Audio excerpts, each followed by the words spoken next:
ساس کے تانوں اور خاموشی کی دیواروں میں قید عائزہ نے ارسلان کی محبت کو آخری سہارا سمجھ کر سب سہ لیا، مگر زمین کی تقسیم کے جھگڑے نے میاں بیوی کے درمیان دوریاں پیدا کر دیں۔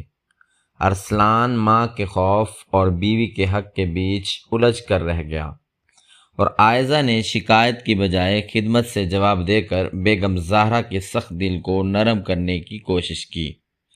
مگر ایک رات جب ارسلان نے عائزہ کی ڈائری پڑھی تو السلام علیکم، اس گھر میں جب سے عائزہ نے قدم رکھا تھا دیواروں نے جیسے سانس روک لی تھی۔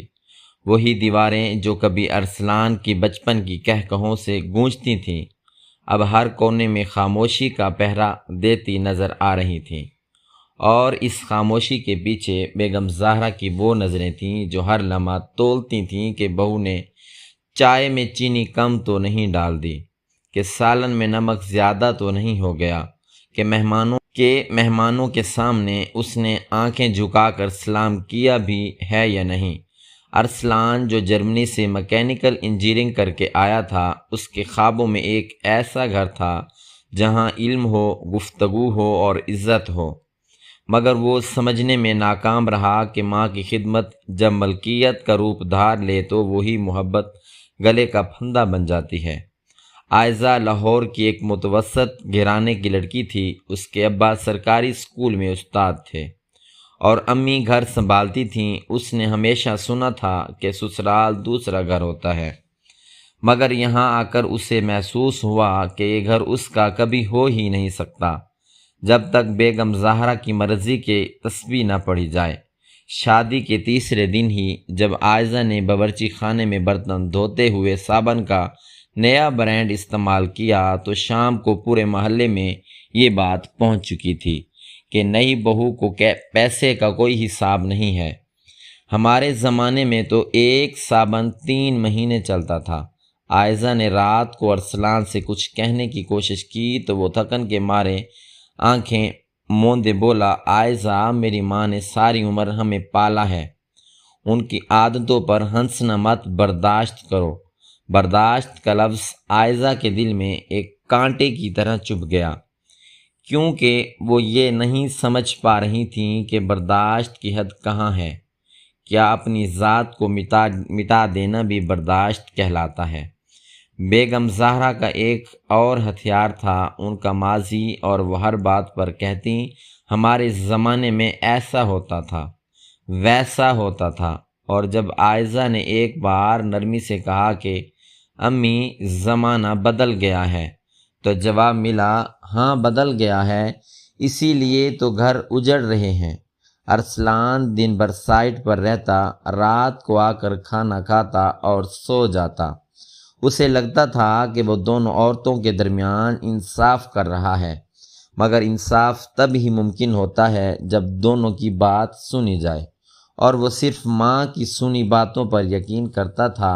عائزہ نے کئی بار سوچا کہ وہ اپنے میکی چلی جائے، مگر اس کی تربیت نے بھی یہ روک دیا۔ اسے سکھایا گیا تھا کہ لڑکی کی عزت اس کے سسرال میں ہے، اگر وہاں سے واپس آئی تو لوگ اسے تانے ماریں گے۔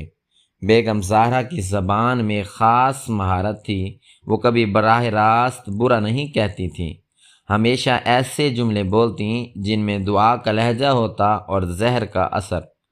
اللہ کرے میری بہو خوش رہے، بس ذرا سلیقہ سیکھ لے تو گھر جنت بن جائے۔ اور یہ جملہ سن کر عائزہ کے چہرے پر مسکراہٹ جما دینا مجبوری بن جاتی۔ گھر میں کوئی بھی چیز عائزہ کی مرضی سے نہیں ہوتی تھی، صوفے کی ترتیب، یہاں تک کہ ارسلان کے کپڑے استری کرنے کا طریقہ بھی طے تھا، اور اگر کبھی وہ اپنی مرضی سے کوئی کام کر بیٹھتیں تو رات کو بیگم زہرا ارسلان کے کمرے میں جا کر بیٹھ جاتیں اور کہتیں، بیٹا مجھے لگتا ہے کہ یہ لڑکی ہمیں اپنا ہی نہیں سمجھتی۔ ارسلان خاموش رہتا اور اس خاموشی کو عائزہ ہار سمجھ لیتی۔ عائزہ نے ایک بار ہمت کر کے اپنے ابا کو فون کیا اور بس اتنا کہا کہ ابا جان میں ٹھیک ہوں، مگر اس کی آواز میں جو لرزہ تھا وہ ایک ماں باپ سے چھپ نہیں سکتا۔ امی نے فوراً پوچھا، بیٹی سب خیریت ہے نا؟ عائزہ نے جلدی سے فون بند کر دیا کیونکہ پیچھے بیگم زہرا کھڑی تھیں اور ان کی آنکھوں میں وہی سوال تھا، کس سے بات ہو رہی ہے؟ گھر کی باتیں باہر کیوں جا رہی ہیں؟ اس گھر میں سب سے بڑا جرم یہی تھا کہ باہر کی دنیا کو اندر کی خبر ہو جائے۔ عائزہ نے خود کو کاموں میں الجھا لیا۔ صبح 5 بجے اٹھ کر گھر صاف کرنا، ناشتہ بنانا، دوپہر کو کپڑے دھونا، شام کو کھانا بنانا، رات کو جب سب سو جاتے تو کمرے میں بیٹھ کر وہ ڈائری لکھا کرتی تھی، جس میں اپنے درد کاغذ کے حوالے کرتی، کیونکہ انسان کو بولنے کے لیے کوئی تو چاہیے ہوتا ہے۔ ارسلان کو لگتا تھا عائزہ خوش ہے کیونکہ وہ شکایت نہیں کرتی، مگر وہ یہ نہ سمجھ سکا کہ خاموشی ہمیشہ رضا کی علامت نہیں ہوتی، کبھی کبھی وہ اس طوفان کا پیش خیمہ ہوتی ہے جو اندر ہی اندر سب کچھ بہا لے جاتا ہے۔ بیگم زہرا نے محلے کی ہر عورت کو بتا رکھا تھا کہ ان کی بہو پڑھی لکھی ہے، مگر شہر کی ہوا لگ گئی ہے، اور یہ جملہ سن کر لوگ عائزہ کو دیکھتے تو ایسے سمجھتے وہ کوئی عجیب ہی مخلوق ہے۔ عائزہ نے کبھی جواب نہ دیا کیونکہ اس نے اپنی ماں سے سیکھا تھا کہ بہو کی زبان خاموش رہے تو گھر ہی بستے ہیں، مگر وہ یہ نہ جانتی تھی کہ ہر خاموشی کی ایک قیمت ہوتی ہے، اور وہ قیمت اس کی مسکراہٹ تھی جو آہستہ آہستہ مر رہی تھی۔ ایک دن ایسا آیا جب بیگم زہرا نے عائزہ کے سامنے ہی ارسلان کی پرانی منگیتر کا ذکر چھیڑ دیا، جو ایک امیر گھرانے کی لڑکی تھی اور جس سے ارسلان کی شادی ماں کی مرضی سے طے کی گئی تھی، مگر ارسلان نے جرمنی سے واپس آ کر عائزہ کو پسند کر لیا تھا۔ بیگم زہرا نے کہا اگر وہ لڑکی ہوتی تو آج یہ گھر چمک رہا ہوتا، اور یہ سن کر عائزہ کے ہاتھوں سے پلیٹ چھوٹ کر ٹوٹ گئی۔ ارسلان نے غصے سے دیکھا اور کہا عائزہ ذرا سنبھل کر، اور بس اتنا ہی کافی تھا عائزہ کو یہ سمجھنے کے لیے اس گھر میں اس کی جگہ نہیں، یہاں تک کہ اس کے ٹوٹنے پر بھی اسے قصوروار ٹھہرایا جائے گا۔ اس رات عائزہ نے ڈائری میں لکھا، میں نے سوچا تھا شادی ایک سفر ہے، مگر یہاں تو ہر قدم پر امتحان ہے، اور امتحان لینے والا وہی ہے جسے ماں کہتے ہیں۔ ارسلان کو یہ سب نظر نہیں آ رہا تھا، یا شاید وہ دیکھنا ہی نہیں چاہتا تھا، کیونکہ ماں کے خلاف جانا اور اس کے لیے گناہ تھا، بیوی کے ساتھ کھڑا ہونا بے وفائی۔ اس کھینچا تانی میں مہینے گزر گئے، گھر میں کھانے کا ذائقہ بدل گیا، چائے کا رنگ پھیکا پڑ گیا، اور وہ کمرہ جو کبھی محبت کی باتوں سے روشن ہوا کرتا تھا اب صرف سانسوں کی آوازوں سے گونجتا تھا۔ بیگم زہرا کو لگتا تھا وہ بہو کو قابو میں کر رہی ہیں، مگر وہ یہ نہیں جانتی تھیں کہ قابو میں رکھا ہوا دل ایک دن پھٹ جاتا ہے، اور جب پھٹتا ہے تو ملبے تلے سب دب جاتے ہیں۔ عائزہ نے خود سے وعدہ کیا کہ وہ چیخے گی نہیں، روئے گی نہیں، مگر وہ یہ بھی جانتی تھی کہ اگر ایسے ہی چلتا رہا تو ایک دن وہ اس گھر سے یا تو لاش بن کر نکلے گی یا پھر عائزہ نہیں رہے گی جو ارسلان سے شادی کر کے آئی تھی۔ اور یہی وہ لمحہ تھا جہاں سے کہانی نے کروٹ لی، کیونکہ زمین کی تقسیم کا ذکر ہونے والا تھا، اور زمین صرف مٹی نہیں ہوتی، وہ رشتوں کی جانچ کا پیمانہ بن جاتی ہے۔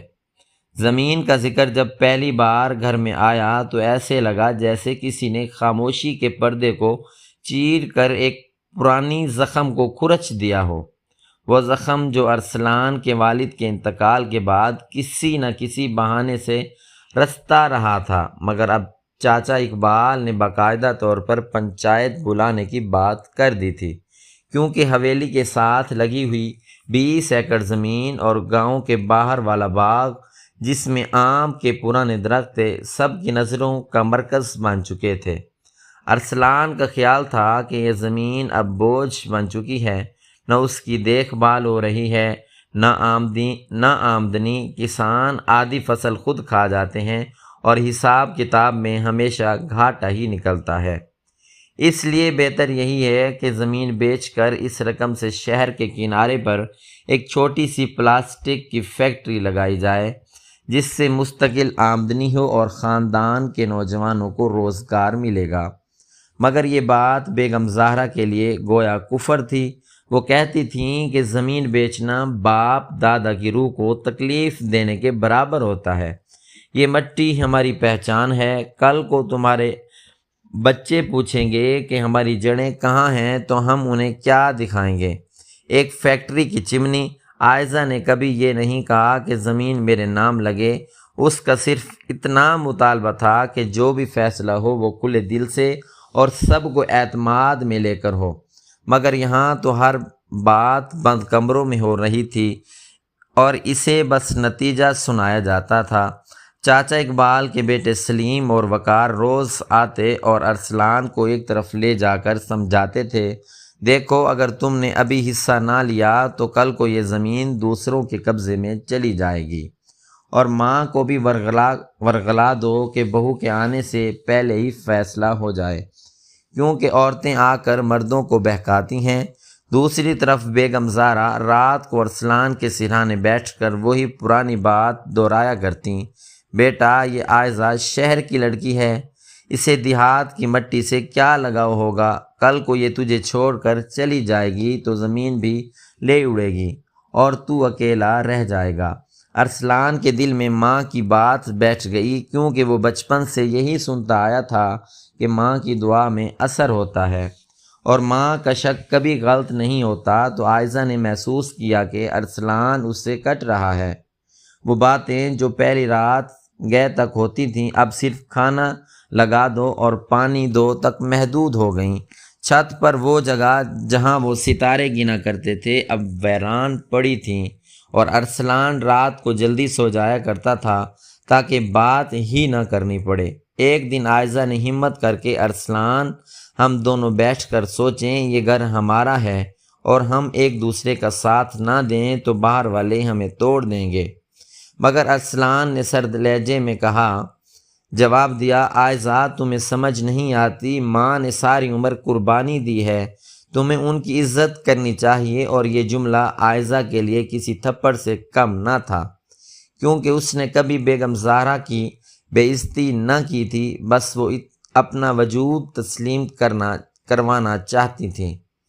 زمین کے کاغذات پر دستخط کا دن آیا تو بیگم زہرا نے عائزہ کو بہانے سے اوپر کمرے میں بھیج دیا اور دروازہ باہر سے بند کر دیا۔ نیچے پنچایت میں ارسلان، چاچا اقبال، سلیم اور وقار بیٹھے تھے اور یہ فیصلہ ہوا کہ زمین کا 60% حصہ چچا کے بیٹوں کے نام ہو جائے گا، جبکہ 40% ارسلان کے نام۔ یہ 40% بھی اس شرط پر کہ وہ اسے بیچے گا نہیں، صرف کاشت کرے گا۔ جب عائزہ کو یہ بات پتہ چلی تو اس نے پہلی بار اپنی آواز بلند کی۔ اس نے کہا، ارسلان میں نے تم سے زمین نہیں مانگی تھی، میں نے تمہارا ساتھ مانگا تھا اور وہ ساتھ بھی تم نے مجھ سے چھین لیا۔ اور یہ کہہ کر وہ کمرے میں چلی گئی اور 3 دن تک کسی سے بات تک نہ کی۔ ارسلان نے سمجھا کہ یہ عورت ضد کر رہی ہے، مگر وہ یہ نہ سمجھ سکا کہ عورت ضد نہیں کرتی، وہ صرف اس بات پر ٹوٹتی ہے کہ جس کے لیے اس نے اپنا گھر چھوڑا وہی اسے غیر سمجھنے لگے۔ گھر میں کھانے کی میز پر اب خاموشی کا راج تھا۔ بیگم زہرا فاتحانہ انداز میں کھانا کھاتیں، ارسلان سر جھکائے نوالے توڑتا اور عائزہ بس پانی پی کر اٹھ جاتی۔ محلے میں باتیں ہونے لگیں کہ ارسلان کی بہو کو زمین کا لالچ ہے، اور یہ باتیں بیگم زہرا کے کانوں تک پہنچیں تو وہ اور بھی محتاط ہو جاتیں۔ عائزہ نے ایک بار کوشش کی کہ وہ ارسلان کے ساتھ گاؤں جائیں اور زمین دیکھیں، شاید وہاں جا کر وہ سمجھا سکے کہ یہ مٹی صرف پیسہ نہیں، اس کے بچوں کی پہچان بھی ہے۔ مگر ارسلان نے صاف انکار کر دیا اور کہا کہ تمہیں وہاں جانے کی ضرورت نہیں، مردوں کے معاملات میں عورتیں دخل نہ دیا کریں۔ یہ جملہ سن کر عائزہ کو لگا جیسے اس کے پاؤں تلے زمین نکل گئی ہو۔ وہ عورت جو شادی سے پہلے کالج میں ڈیبیٹ کیا کرتی تھی، جو اپنے ابا کی سب سے ذہین بیٹی کہلاتی تھی، آج اسے کہا جا رہا تھا تمہاری عقل مردوں کے معاملے میں نہیں چلتی۔ رات کو اس نے ڈائری میں لکھا، میں نے سوچا تھا شادی کے بعد مجھے ایک ایسا ساتھی ملے گا، مگر یہاں تو مجھے ایک مقدمہ لڑنا پڑ رہا ہے، اور مدعی میری اپنی ساس ہے، وکیل میرا شوہر ہے، اور جج وہ سماج ہے جو عورت کو ہمیشہ غلط ٹھہراتا ہے۔ ارسلان کی فیکٹری کا خواب بھی ادھورا رہ گیا، کیونکہ بغیر سرمایہ کے کچھ نہیں ہو سکتا تھا، اور جو تھوڑی بہت رقم تھی وہ بھی ماں نے اس شرط پر دی کہ وہ زمین نہ بیچے گا۔ اس دوران سلیم نے زمین کے ایک حصے پر قبضہ کر لیا اور کہا کہ ہمارے حصے میں آتی ہے۔ پنچایت میں پھر جھگڑا ہوا، پولیس تک نوبت پہنچی، ارسلان کو تھانے کے چکر لگانے پڑے۔ بیگم زہرا نے اس موقع پر بھی عائزہ کو مورد الزام ٹھہرایا، یہ سب تمہاری وجہ سے ہوا ہے، تم نے ارسلان کے دل میں شک پیدا کیا ہے۔ عائزہ نے اس بار کوئی جواب نہ دیا، کیونکہ وہ جانتی تھی کہ اب کچھ کہنا بیکار ہے۔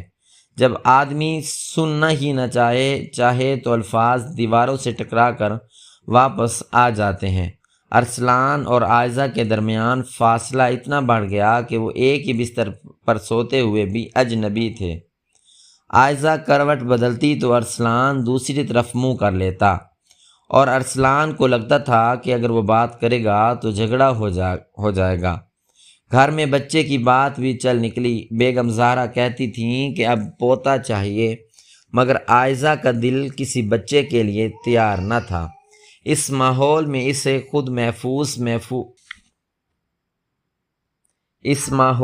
جہاں اسے خود محفوظ محسوس نہ ہوتا ہو، ایک دن ایسا آیا جب ارسلان نے نشے میں دھت ہو کر عائزہ سے کہا، تمہاری وجہ سے ماں روتی ہے، اور عائزہ نے پہلی بار پلٹ کر کہا، اور آپ کی وجہ سے میں مر رہی ہوں، مگر یہ بات اتنی آہستہ کہی کہ ارسلان نے سنی ہی نہیں، وہ بس کروٹ لے کر سو گیا۔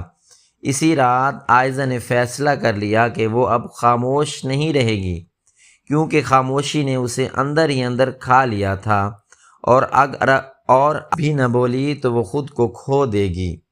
وقت نے جب اپنا دھار تیز کیا تو ارسلان کو راتوں کو نیند آنا بند ہو گئی۔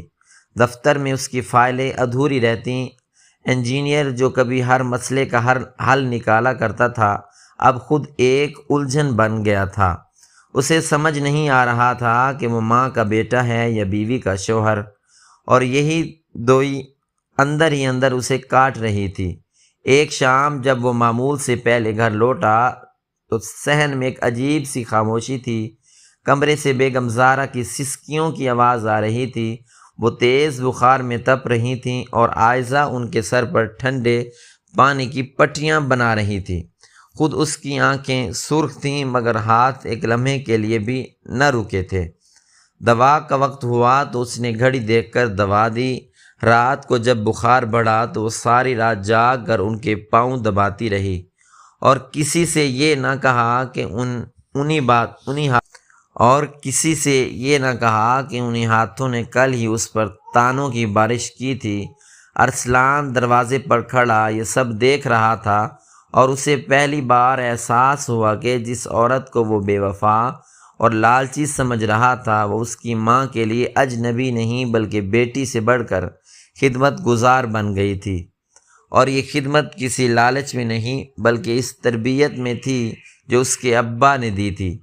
بہو کا فرض صرف شوہر نہیں، پورا گھر ہوتا ہے۔ اس رات جب بیگم زہرا سو گئیں تو عائزہ نے ارسلان کے سامنے ایک پرانی کاپی رکھ دی۔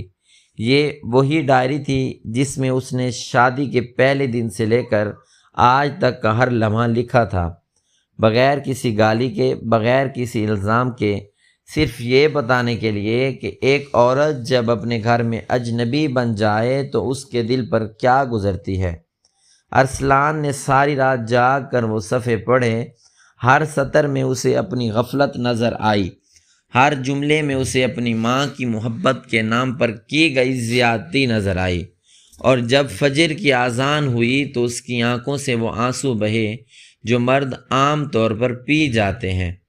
اگلی صبح اس نے پہلا کام یہ کیا کہ چچا اقبال اور ان کے بیٹوں کو بلا کر کہا، جو فیصلہ پنچایت میں ہوا تھا وہ مجھے منظور نہیں، کیونکہ وہ فیصلہ میرے خوف میں کیا گیا تھا۔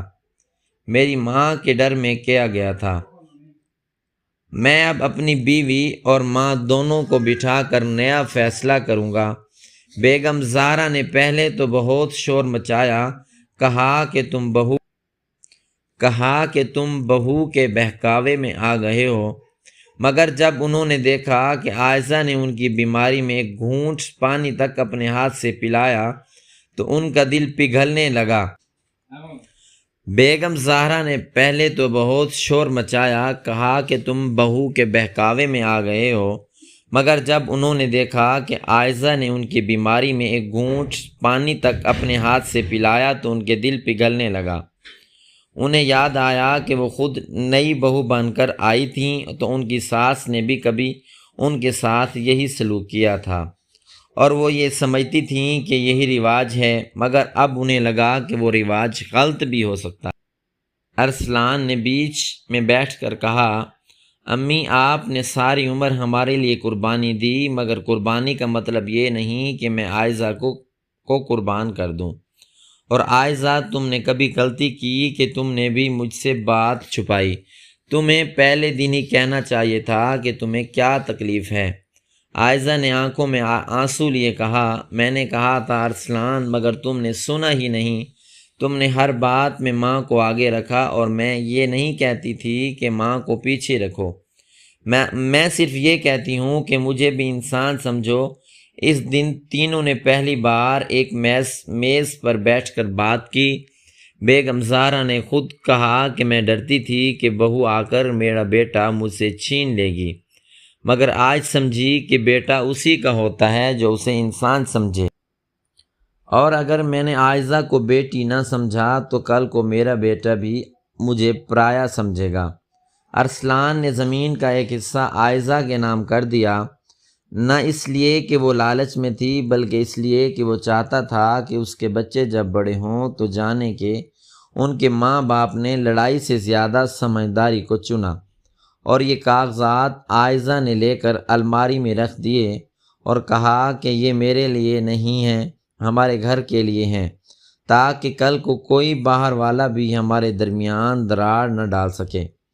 بیگم زہرا نے پہلی بار عائشہ کو اپنے ہاتھ سے کھانا کھلایا اور کہا، بیٹی مجھے معاف کر دینا، میں نے ڈر کے مارے تمہیں پرایا سمجھا، مگر اب سمجھی کہ پرایا وہ ہوتا ہے جو دل میں نہ بسے، اور تم تو میرے دل میں بس گئی ہو۔